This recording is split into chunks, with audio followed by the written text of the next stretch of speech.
What's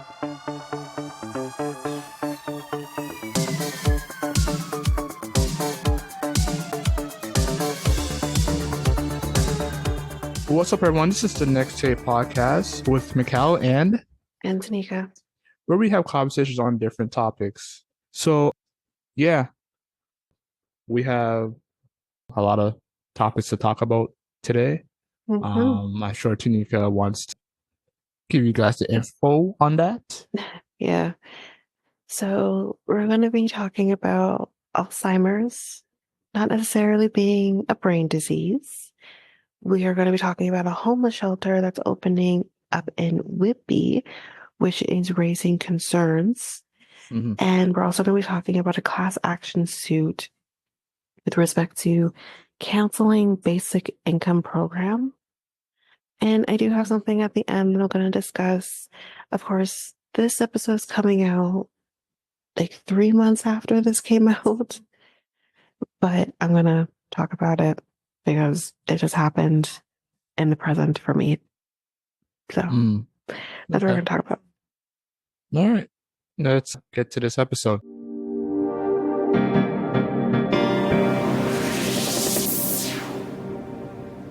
The pursuit of a cure for Alzheimer's disease is becoming an increasingly competitive and contentious quest, with recent years witnessing several important controversies. So in July of 2022, Science magazine reported that a key 2006 research paper, which was published in the prestigious journal Nature, which identified a subtype of brain protein called beta amyloid as the cause of Alzheimer's, may have been based on fabricated data. So 1 year earlier, in June of 2021, the U.S. Food and Drug Administration, FDA, had approved this thing called aducanumab, I think is how you say it, right? Which is an antibody targeting beta amyloid as a treatment for Alzheimer's, even though the data supporting its use were incomplete and contradictory. Some physicians believe the aducanumab, I think, whatever, never should have been approved, while others maintain it should be given a chance. So with millions of people needing an effective treatment, why are researchers still fumbling in this quest for a cure? It was arguably one of the most important diseases confronting humankind, which is very true. Like, this is something that, either by the Alzheimer's, dementia, which has affected people in my family, it'd be really nice to see a cure happen.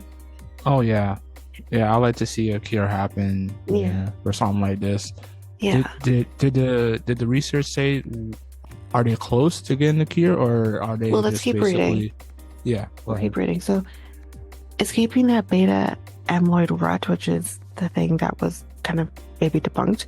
So for years, scientists have been focused on trying to come up with new treatments for Alzheimer's by preventing the formation of brain-damaging clumps of this mysterious protein called beta amyloid.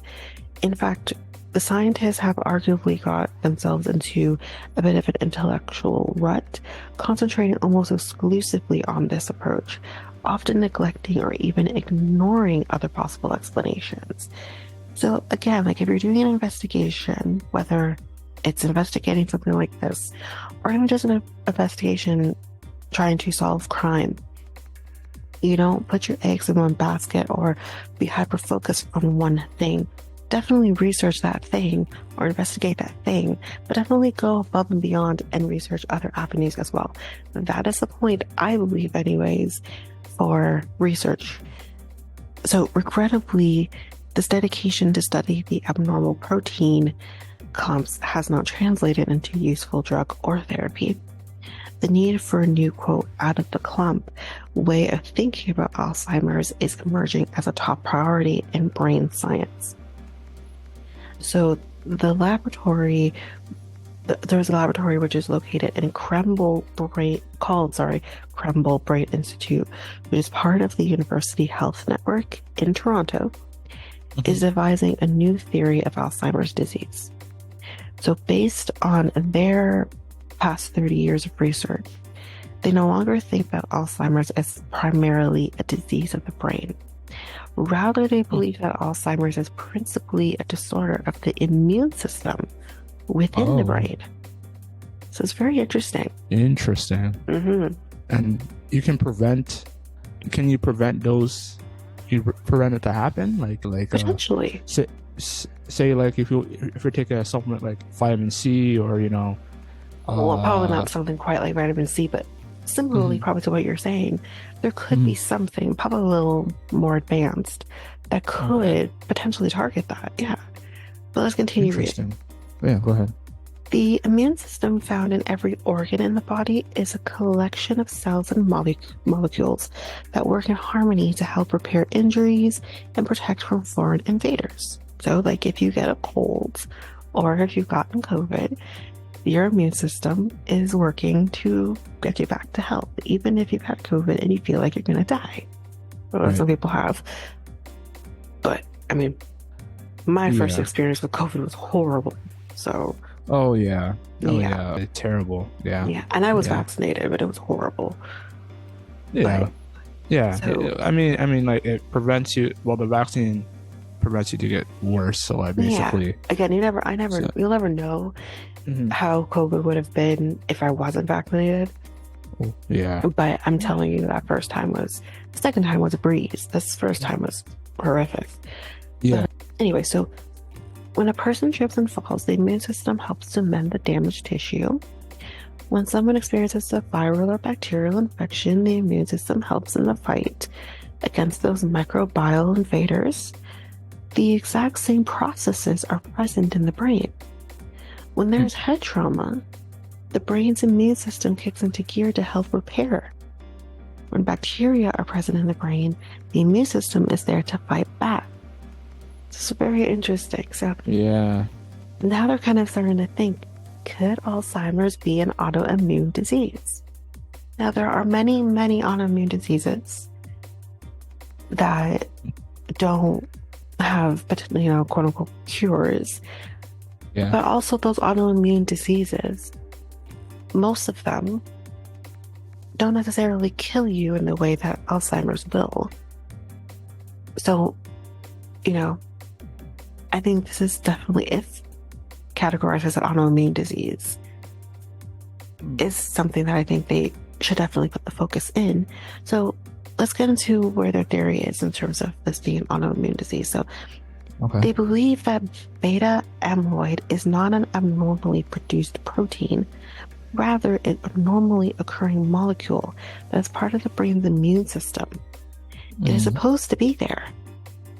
So when brain trauma occurs or when bacteria are present in the brain, the beta amyloid is a key contributor to the brain's comprehensive immune response. And this is where the problem begins. So because of striking similarities between the fat molecules that make up both the membranes of bacteria and the membranes of brain cells, beta amyloid cannot tell the difference between invading bacteria and host brain cells. It mistakenly attacks the very brain cells it is supposed to be protecting. So that's where they're saying, like, it could be they're not necessarily arguing that the beta amyloid isn't the cause of Alzheimer's, but there's more saying that this is not something you should be getting rid of, but something that you should be repairing so that it can do its job.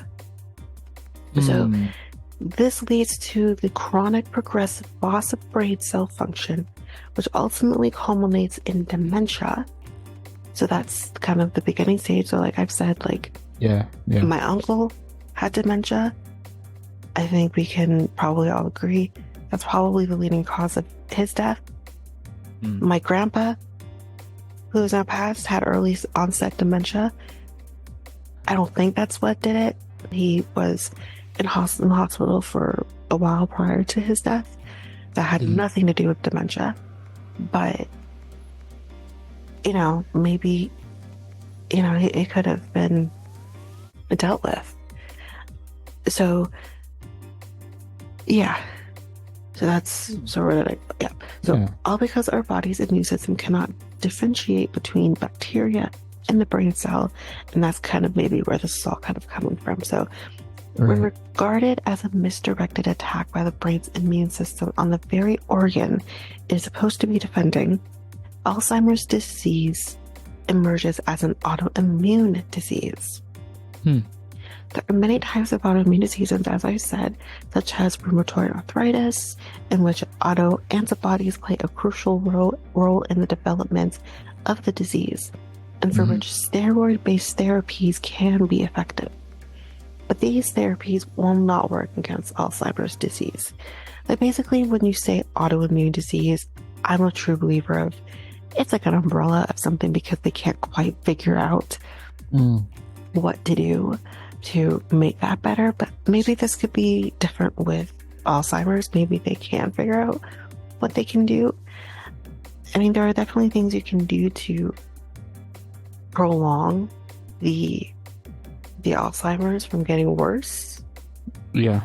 And prolong your brain health, but it eventually doesn't always stick. But the brain is very special, of course, and is distinctive in organ. Recognized as the most complex structure in the universe is our brains. So in their model of Alzheimer's, beta amyloid helps to protect and bolster our immune system, but unfortunately, it can also play a central role in the autoimmune process they believe may lead to the development of Alzheimer's. So, though drugs conventionally used in the treatment of autoimmune diseases may not work with Alzheimer's, they strongly believe that targeting other immune regulating pathways in the brain will lead them to new and effective treatment approaches for this disease.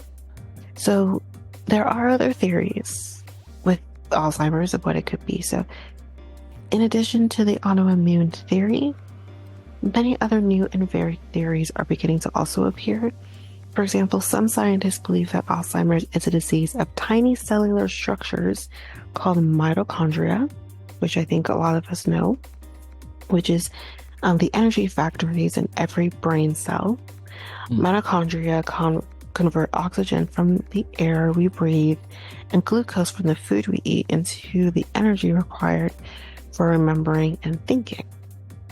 Some maintain that it is the end result of a particular brain infection, with bacteria from the mouth often being suggested as the culprit. Still, others suggest that the disease may arise from an abnormal handling of metals within the brain, possibly zinc, copper, or iron. So it is gratifying to see that there is new thinking about this disease. Dementia currently affects more than 50 million people worldwide, with a new diagnosis being made every 3 seconds. Often people... I believe that. This is fact. This is a fact. Yeah. Oh, yeah.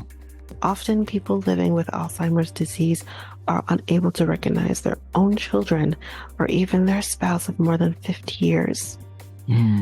Alzheimer's is a public health crisis in need of innovative ideas and fresh directions for the well-being of the people and families living with dementia, and for the socio-economic impact on our already stressed healthcare system.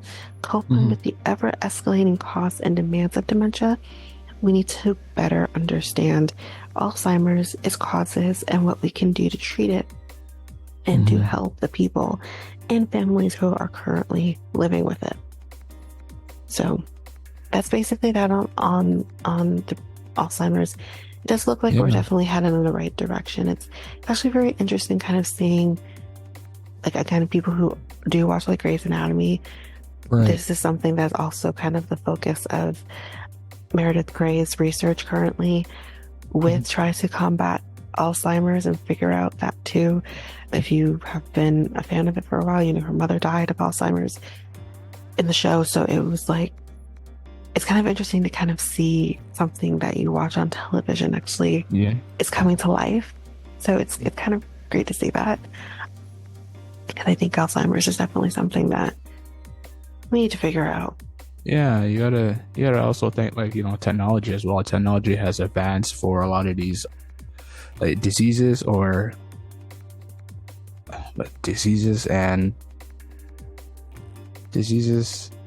There's diseases. We'll say diseases because he's struggling to say them. Diseases. Okay, so diseases like I'm guessing they're almost there for certain diseases. Like we heard about like cancer, as well. Like they're like we hear there's almost a cure for that, but they're still doing research and clinical trials and all that stuff.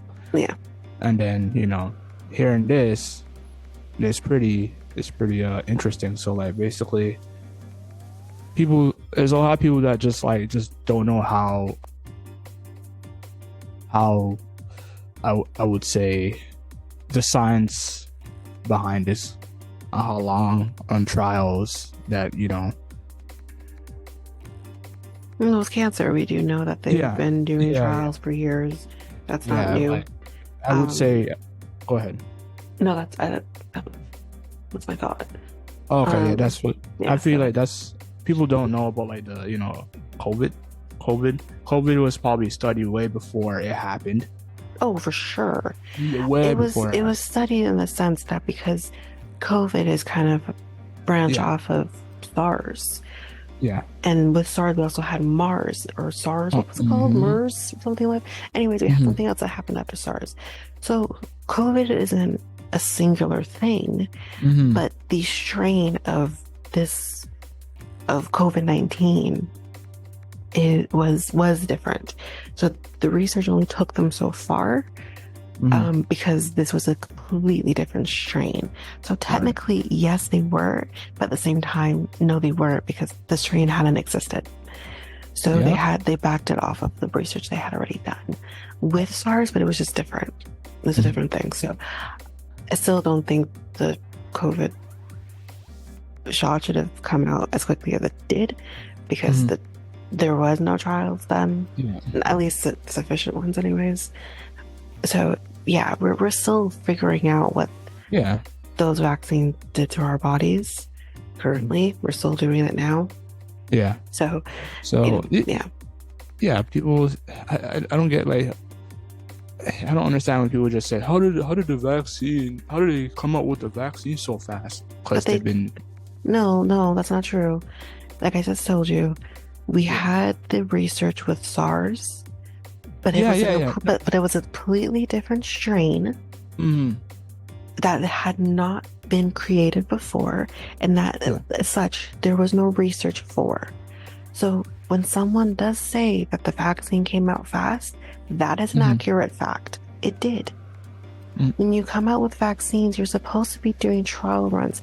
Those trials last for years and years and years and years and years. So they rushed the trials because they did do something, but it wasn't enough. They did do trials on the COVID vaccine, but it was not enough. It wasn't enough research to know how that was going to affect every single person in the world with whatever underlying disease they may have. Like I was told by my naturopath, do not take the vaccine because of what I deal with my infertility. We don't know what that's going to do. And I'm now in the midst of kind of seeing when you're told by people because I have PCOS, you're told by people that you can still get pregnant. Y'all, this kind of again maybe a look into my life. I'm going on 2 years of trying to get pregnant and not getting pregnant. So I don't know what that could have done to my body. I have no clue. Again, like we just don't know. And we put these foreign things in our body. So when people do say it was too quick, that is correct. It was too quick. Scientifically, it was too quick. So I do agree. I would thought like they did like you said, it was basically a different variant of COVID that they studied, but coronavirus is the proper term to be using, which SARS was a part of coronavirus. But the vaccine for SARS was not going to do shit for COVID-19. It wasn't the same thing. It was a completely different strain. They had the basic research, but it wasn't enough for what this was. Right. So I see. Okay. Yes. So that is why when people say, so next time someone tells you that the vaccine was too quick, That was correct. It was. We had COVID. I mean, I believe countries knew that COVID was a thing in the country long before we did, but we're only talking maybe a few months. So if we're going based on like COVID was a thing that was prevalent in January of 2020, we had a vaccine by June of the same year. That's not enough time. That's not enough time to do the research required to see how this is going to affect everybody. Do you understand? Like, do you feel like because we have technology now, like things are just gonna get faster? No. Versus what happened in like the 1930s, where just like it took a lot longer. Well, to yes. make vaccines. Yes and no, because you still have to go through the trials. You're still going to do trials on whether you agree or disagree with this, but they're still going to do animal trials, which is usually with mice or rats. They're still going to do that. And then once we see how that is working with them, then you move on to the human trials. It's not a quick process. It's never going to be a quick process because humans are still humans, whether technology is evolving or not. So you still have to go through those things. The technology helps with maybe developing it quickly, but you still have to go through the trials. And the trials take a long time, and it should. You should want it to take a long time. Yeah, because you want to make sure it helps and it, Well, that helps. Not so much that it helps, but that is not going to create more problems for people. Yeah. That's the biggest thing. And that was the issue with the COVID vaccine, is that you didn't know if we're going to create more problems for people who have underlying diseases. So this is why, like, when my dad got vaccinated, I got upset because I'm like, I don't know how that's going to affect you because you have MS. I don't know how it's going to affect someone who has diabetes. We don't know these things. Did his doctor alert him just like how they because doctors were told you cannot poo-poo the vaccine, otherwise you're going to lose your license. A doctor was not legally able to tell you yes or no. They had to tell you yes. That was the only answer they could give you. So your doctor was not a reliable person during COVID-19 as to what you should have done with the vaccine. So who told you about because it wasn't don't take this my vaccine naturopath, because of the trials had not been done. He said, if you want to get vaccinated and when the trials are over, go for it, but wait for the trials. I unfortunately couldn't do that because my job was at risk. And that was the reality that people were going through, was that our rights were being taken away from us, really and truly, because we were being told, if you don't get vaccinated, you don't have a job, or you don't have the job you currently have. So that's what was happening, and that's why I got vaccinated. And interesting. Yeah, I feel like the law was telling you had to, right?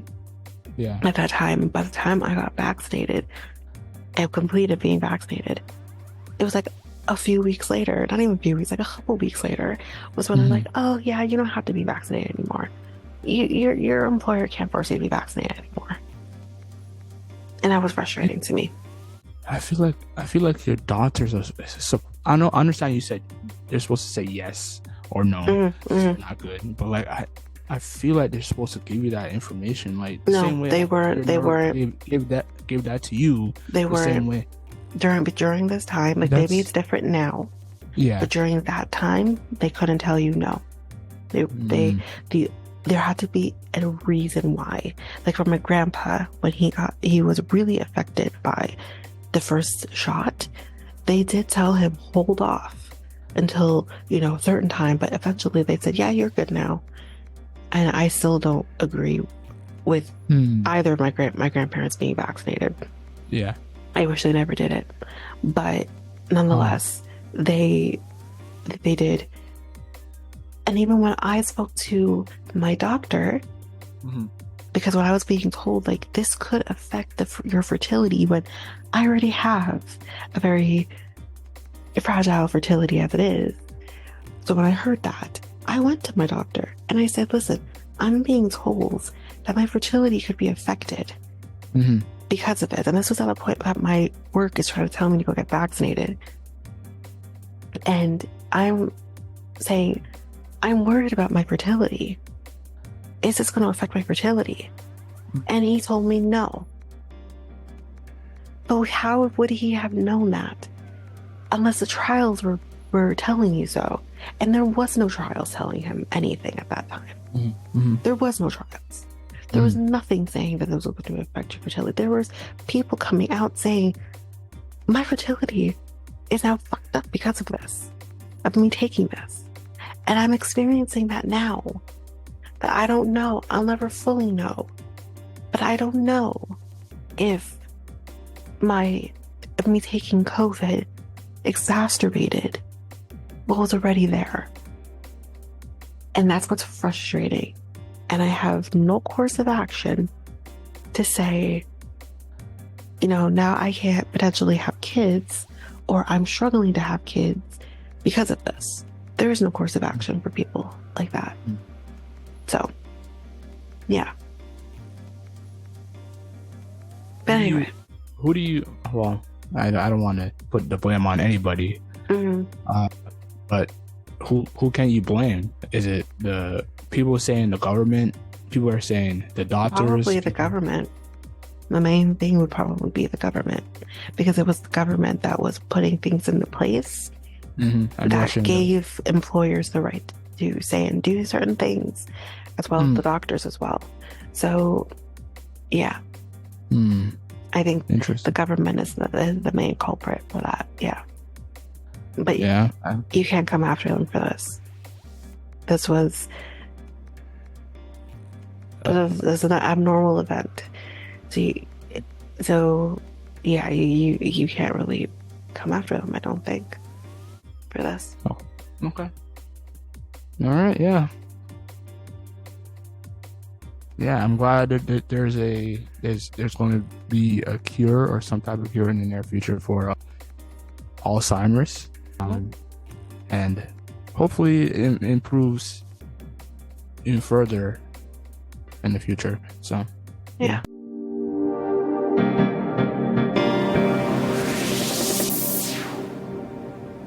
Let's move to the next topic now. So there is currently a new homeless shelter that has been the center of controversy in Whitby, Ontario, and it's gradually opening. I think it might be actually open completely now, because this article is maybe about a couple months old now, so it might be fully open now, with staff bringing in unhoused people in stages. The town's mayor said this in the article. So Elizabeth Roy said the Durham Region Low Barrier Shelter, which is located at 1635 Dundas Street East, will provide wraparound supports for those experiencing homelessness. The 45-bed shelter is intended to support people who are currently living outside. Roy said safety and security were top priorities when the regional municipality designed the shelter. There is a fence around the property, and a security firm has been hired. Contact information for the shelter and the firm will be given to local residents and business owners. So I guess if you need to contact, if you have a complaint, you can do so. She continues on by saying, quote, "We have to look at this whole space. It's about the wins that will happen for those who are living on our streets, living in our hotels, and living on people's couches. Outreach workers have helped to identify potential shelter residents.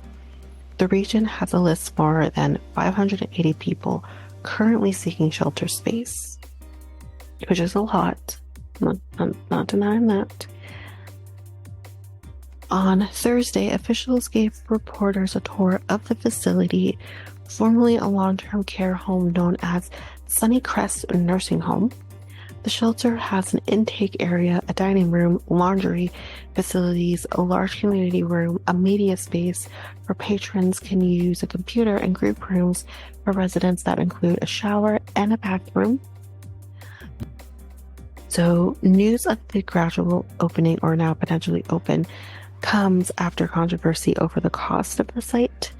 So a group of residents and a regional counselor expressed concern after the region acquired the home in August of 2023 for $13.7 million from a company that paid $8 million for it. So, I mean, you are going to get usually some sort of something out of you're not going to sell a home again for $8 million. There's no profit there. But the residents have also expressed concern that the shelter could disrupt the safety of the local community. Now, what I am going to say is with Ajax, we are experiencing that ourselves. And that is exactly what has happened with the shelter opening up in our area, that it has created safety issues for the different, and there's like a school right near there. We have a nursing home beside it as well. It has created issues. So you guys have a shelter nearby, or is it? Yeah, I just said that. Okay. I didn't know that because yeah. Oh, okay, that's it. Oh wow, I didn't know you guys have it. Yeah, I've mentioned it before. Yeah, we do. It's across the street from the library. Oh, okay, I see. Which has also created problems with the library. People trying to get into the library have been accosted by homeless people there. Yeah, because obviously the shelter, you can't be in there during the day. You gotta go at night, and it's a first come first serves type of situation, correct? So that's the issue. You have them there at night, but then during the day, they come out and they are accosting people. So either you see little needles on the ground. That's safety which has issue. Definitely, that's happened. Yeah. Just in case kids or that's why I said that there's a school there that experienced this as well, and they have to. They might have to move, and that's unfortunate. Yeah, I don't think you should be putting a homeless shelter near a school. Nearby a school and around the house. Yeah, around houses where a community feels unsafe. I mean, it's mainly commercial in that area, but there is the school, there is the nursing home, and there is an apartment building that opened up beside the nursing home that my dad lives in. And my dad's in a wheelchair, but then there are other people who are also in wheelchair, so they're also vulnerable as well. So what do you think they should do? Should they just move to an area where there's not surrounded with I don't know where they would go in Ajax.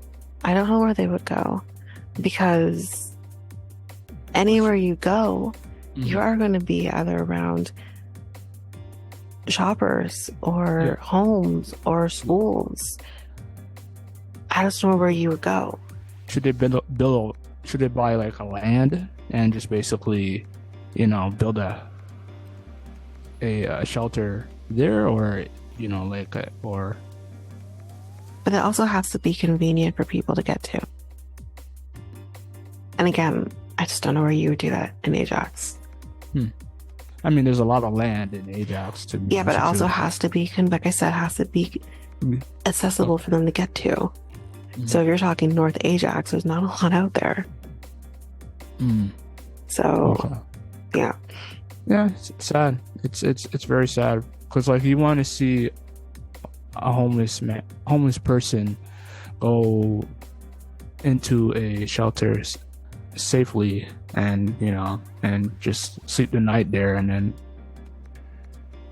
it's sad that they have to move away, but it has to do with a lot to deal with safety concerns and etc. So on its website, the region says it retained a third-party licensed appraiser to assess the property before purchase.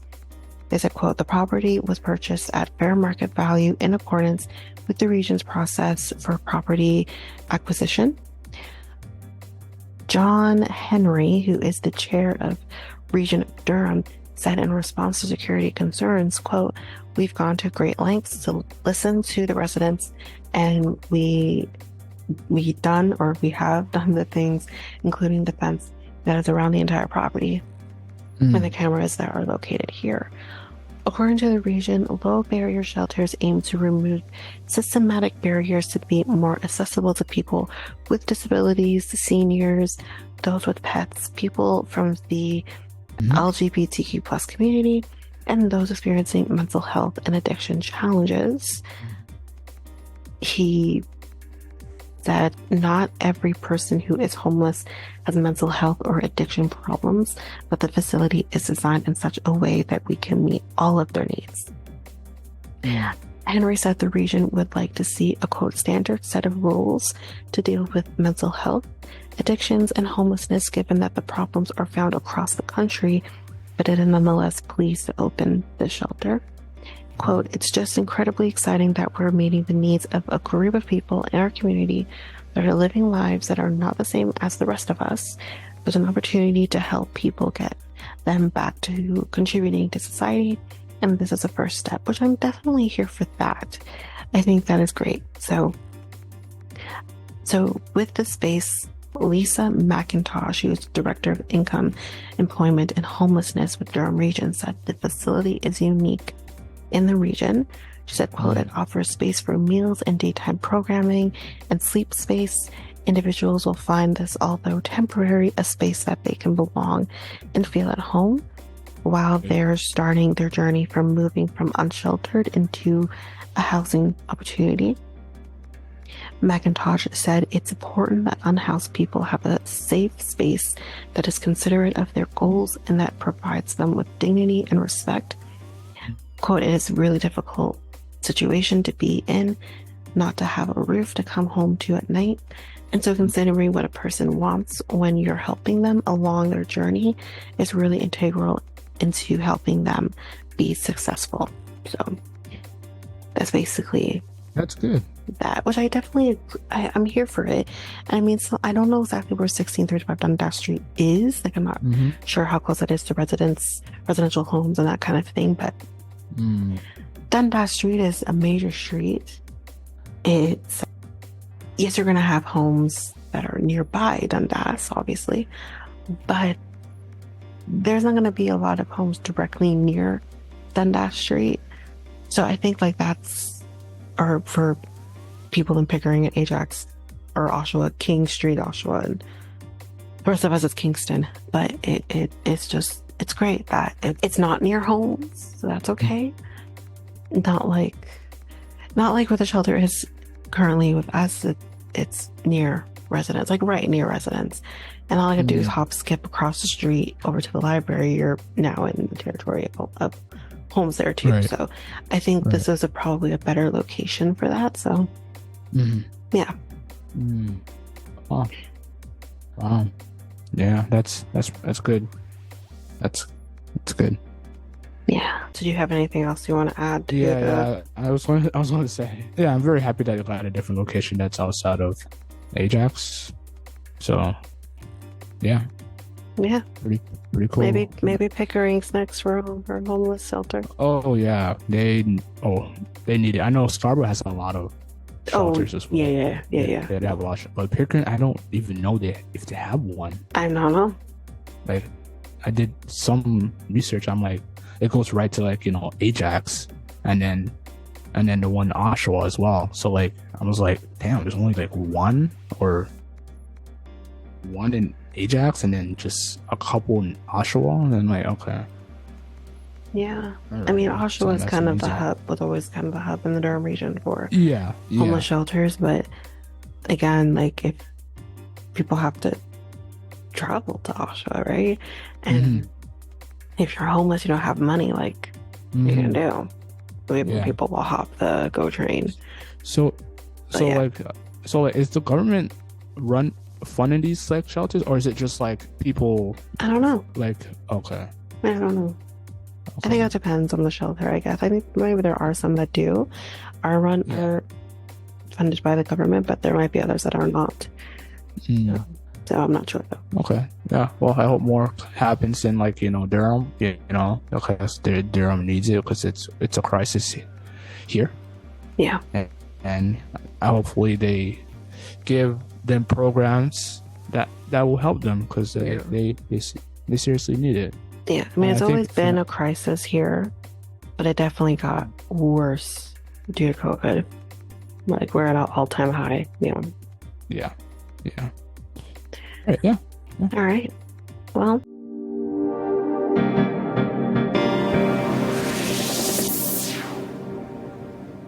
let's move on to the official last topic, but although I do have other things after. So we have currently a class action that's kind of going on right now due to, like I said, it was we'll get to it. The Ontario government is facing a class action lawsuit for the cancellation of the province's basic income pilot project, which is an abrupt move that some say caused significant emotional and financial harm. So in a statement, this would have been back in May, from the Toronto law firm Cavaluso LLP, says the class action suit brought forward by 4,000 people who took part in the project claims damages for the sudden cancellation in July 2018 by none other than Doug Ford. The lawsuit is seeking damages of up to $200 million. So with 4,000 people, though, that's not going to be a lot of money for each person, but either way. As part of the pilot, about 4,000 participants in Hamilton, Lindsay, and the Thunder Bay, earning less than $34,000, received just under $17,000 annually. The amount decreased by 50% for each dollar an individual earned through work, and couples received a little more than $24,000. People with disabilities received an additional $6,000. Lawyer Stephen Moreau of Cavaluso LLP said the province made a promise to individuals to provide basic income payments for 3 years. When you make a promise like that, you keep it. It's a contract, and this was said by the lawyer. The government still does business and enters into contracts the way people do. They don't get to change their minds once they've entered into it. That's our allegation, and it's true. That's basic contract law. You don't breach a contract and not reap the repercussions of that. I agree. Moreau said the class action gives individuals who might not be able to afford to go to court individually access to the judicial system. After Lindsay resident Dana Bowman was elected to participate in the program, she said she could purchase fresh produce from her local farmer's market rather than eating canned food and using food banks. Quote, "It was just such a relief to be able to stand in the grocery line and not worry that I wasn't going to have enough," she said. Prior to being selected to participate in the program, she says she was receiving Ontario Disability Support Program ODSP benefits.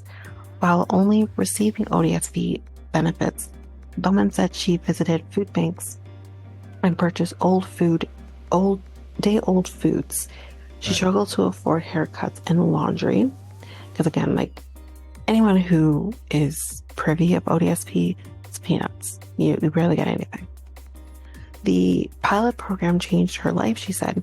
With the additional income, she could also afford to more frequently visit her daughter and her grandchildren who live an hour's drive away from her. During these visits, Bowman said she brought along food and treats that she purchased herself rather than feeling like, quote, a burden to her daughter's table, which I'm sure she wasn't, but After the cancellation of the pilot project, she has since returned to ODSP and received about $700 a month, half of what she was receiving under basic income pilot. So it's half of what she was getting. She was getting maybe roughly $1,400, which again still isn't a lot, but it's better than what she is currently getting for ODSP. Bowman said she has returned to surviving from food banks and buying day-old food. She can no longer afford to visit her daughter and grandchildren as often as before. She said the floor was yanked out from underneath me. I just felt so light too. And again, she's an older person, obviously, as I mentioned, she has grandchildren. And it's just like, Again, I just don't feel like people at this age should have to live like this. Like, I don't know if she had, like, this, clearly she doesn't have a pension to fall back on. You know, maybe she was widowed or unmarried. We don't know her circumstance, but she clearly doesn't have other resources to fall back on. And, you know, obviously with her daughter, I'm sure her daughter can help as much as she can, but she has grandkids, she has kids herself. So it's just like, it's unfair that someone has to live like this. Yeah. I think our ODSP program does need to do better. Yeah, I agree. It barely does anything. So CBC Toronto reached out to the Premier's office, did not receive an immediate response. The project, which was introduced in 2017 with the goal of studying the impacts of basic income, was supposed to last for 3 years, so it should have gone into 2020, I'm assuming. While there are variations on its implementation, okay, here we go. Sorry, I'm remembering correctly. It was supposed to go for 3 years, so 2017 to 2020, but it ended in 2018, so it only lasted a year. So this is the pilot that this was the pilot. This was the pilot, right? And okay, yeah. So while there are variations on its implementation, basic income generally describes a policy in which the government gives individuals unconditional cash transfers to meet basic needs. At the time of cancellation, then Minister of Children, Community and Social Services, Lisa McLeod, said the project was expensive and, quote, clearly not the answer for Ontario families. So then what is? Did you work on getting another answer? Because you ended it in 2018. We're now in 2024. Is there another answer? Nope. There's no answer. Exactly. On Wednesday, sorry, you have something to say?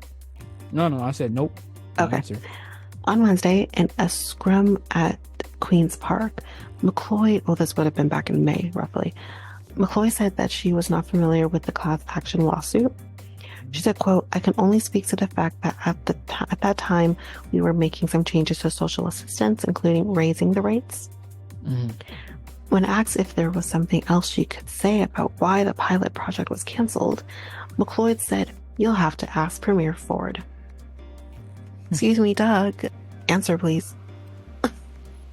Let's ask him. Let's do this. Too busy regulating beer and grocery stores. Grocery stores and convenience stores. Yeah, if you want to hear our rants about that, you can head back over to the Rob Ford episode, which was maybe only a few weeks prior to this one. But yeah, it's ridiculous. This is his focus. So in an email to CBC News, a spokesperson for the Ministry of Children, Community and Social Services said they could not comment on the case as it is before the courts, which is true. You can't now discuss something that is currently going to litigation. While participating in the Basic Income Project, Bowman said she made plans to complete a college degree in social work. Under ODSP conditions at the time, she said she would have lost coverage for her medication if she had taken out a student loan to pursue her degree. Which we have to do better. You have to do better, because obviously a person who potentially wants to go back to school, yes, you're going to have to get a student loan. But when you have these types of benefits like ODSP, who basically says like, no, you can't do this because like once you do this, you're going to lose your benefit. We got to do better. Yeah, I agree with you 100%. We have to do better as a province and as a country as well. So so the basic income removed those barriers for her that she could have gone back to school during that time, but now she can't. The class action lawsuit is giving a voice to the program's participants, she said. I wasn't looking to get rich. This isn't free money. It's dignity and financial stability, which everyone is entitled to have. Yeah. So 100%. I agree. That is that for that. So we'll update as much as we can. Again, class action cases is a very slow moving thing, even more slower than regular litigation, which is already slow. So this could like take like, a year to two, you would say? Oh no. Oh, Regular litigation from start to finish can take 10 years. wow. Yes, like we currently have a file that started in 2013 that is soon headed into trial. And we're talking this is 11 Wow. years later. So, yes, no, litigation is a very slow moving process. Like maybe depending on if you settle before trial, yes, it can be a couple of years. But when you're talking class action case and the inner movements of that, like we are working on a class action case right now, and it is so slow moving. This is something that we has been in, at least in our hands, since 2020. Mind you, this is something that had been in the works for many years prior to that. But this is something that has been that our class action case started in 2020. We're nowhere near done. We're nowhere near done. Class action cases are slower than regular litigation. So we're talking this can, depending on what happens, if they decide to settle out of prior to trial, maybe 5 years. But if they do go to trial, which definitely can happen, this could take at minimum a decade, but maybe longer. Yeah, it's a very slow moving thing. And also, like, if you maybe they have everybody involved in it now, but if they come across people who are not yet added to the class action case, that too, like you have to get everyone added into the class action case. It's a tedious thing, so it's going to take time. Okay. Yeah. All right. This interesting. Okay. Yeah. So just to kind of say at the end here, very quickly, again, this is coming out in August. We're recording this in June, or it's June 2nd. So this has just come out recently, but this seems to be the year for murderers getting their comeuppance. We talked about O.J. Simpson getting his comeuppance in the best way possible. Sorry, I'm never going to not be happy that he's gone, because, oh well, sorry for his kids, but whatever. But we're never getting a little bit of a comeuppance for someone else, a little closer to home. So I know we kind of briefly talked about him in a previous episode with Tristan, although I remember saying I have no plans to talk about this case, which I still don't. But Robert Pickton, who was known for killing indigenous people on his pig farm and then feeding the said people to his pigs, and then sometimes even feeding those pigs to people, and his supply was also being sent around Canada as well. So let that sink in. And he was also potentially also feeding people to people as well. So that's the general gist, but he was mainly targeting indigenous people. But Robert Pickton has died. He has died. He's dead. I don't even care why. He was disgusting. He spent 11 days on life support and was placed in a medically induced coma by doctors at a Quebec hospital. And then he would die 11 days later. Peace. I hope hell is great, because that's where you're going. I hope you get eaten by pigs for the rest of eternity, you sick fuck. And there we go. I'm ecstatic. I can't even tell you, because like that's one less person we have to worry. That's one thing. I have another one. Don't be worried. I have one more. Oh, okay. This just came upon me yesterday, which is really interesting because the made-for-TV movie was actually being played yesterday, which is very interesting. I think the timing's interesting. But for those people who know about Chad Daybell and Lori Vallow, I don't know if you really know about this case, Mikel. Do you know anything about this? No, I don't know anything. Okay, so just a general thing, just for Mikel's sake and for anyone else who doesn't know. Lori Vallow and Chad Daybell were doomsday preppers. They believe that doomsday was supposed to be coming sometime in July 2020. We're still here. And they were very cultish. The story is very convoluted. If you want more details on this, Dateline has covered it. There are other podcasters that have covered it. It's very, very convoluted, the story. But in a nutshell, this cult that they had would result in the death of Chad Daybell's wife, Tammy. And he then, from that death, married Lori Vallow. They had an affair prior to this, obviously, but that's what would happen. And then with that, it also resulted in the deaths of Lori's children, Tylee, who was 16, and JJ, who was 7 years old and autistic. Right. And they believed that the reason that they were murdered was because they had gone quote unquote dark, which was them basically saying the person was now gone and was replaced by like a demon. So that's what's their thoughts on that. And because of that, and this was all orchestrated by Chad Daybell. Chad Daybell was always one who would say, oh, someone has gone dark.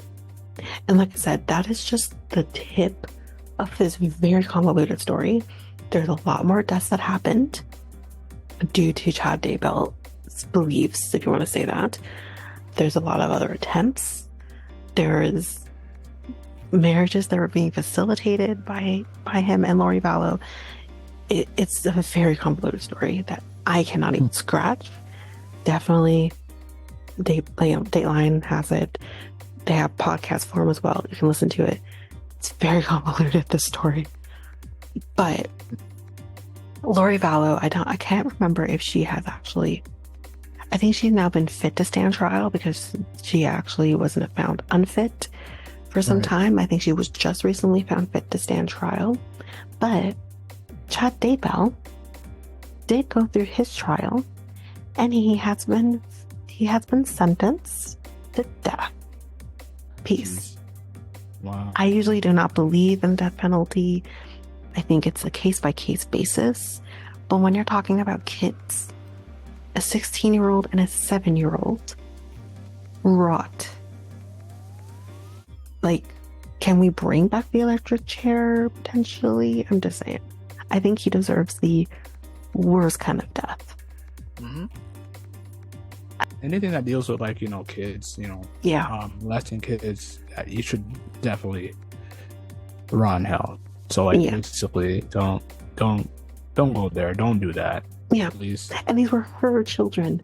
And chances were, like, again, like I said, convoluted, but chances are, like, these murders were done by her brother. And it wasn't the first time he had killed someone. And he's dead now. So that's why he can't be tried for anything. He has died. But it's just like, I just don't understand how you can sit there and have this happen to your kids. I don't understand that. Like, Lori Vallow is most likely not going to be sentenced to death. I don't see that happening for her, but I just don't get how you sit there and let that happen. I don't understand that. And people were complete strangers were more concerned of the well-being of her children because they were missing, quote unquote, missing for months. And people were confronting them and saying, where's your kids? And they would just ignore or evade and whatever. And they would lie to police about where they were. And like, she would say Tylee was in college and JJ was with family or friends or whatever. It was ridiculous. It was a ridiculous thing. And just all the while people are trying to find out where her kids are more than she is, they were meanwhile buried on Chad Daybell's property. It's just, and when that news came out, it was heartbreaking. Yeah. You held on to hope during that time that maybe Tylee is in college, maybe JJ is with family, maybe they're okay. But I mean, the chances of that obviously were getting slimmer by the day. But when you found out that all along they were buried in his property, it was a very sad day for anyone who was following the story. Yeah. So he deserves everything that's coming to him. But those are my rants. It is definitely the year for murderers to get their comeuppance, and it's great. Yeah, it is.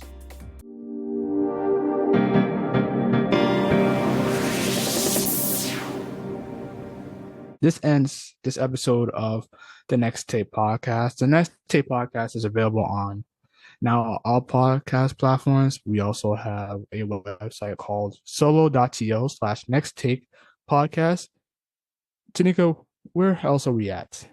We're on Facebook and Instagram at Next Take Podcast, and Twitter and TikTok on Next Take at Next Take Pod. Okay, you can contact us at our email at mikeltanyka@gmail.com. That is mikeltanyka@gmail.com. So we talked about a lot on this bonus episode.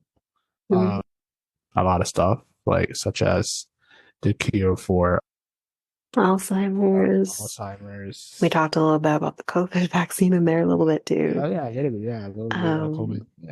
We talked about the homeless shelter that opened in Whitby.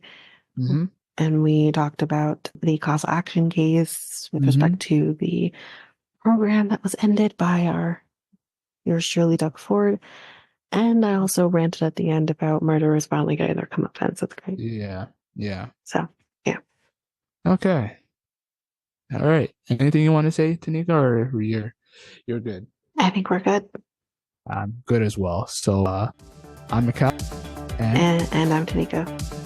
We are out until next week. Peace, guys. Bye.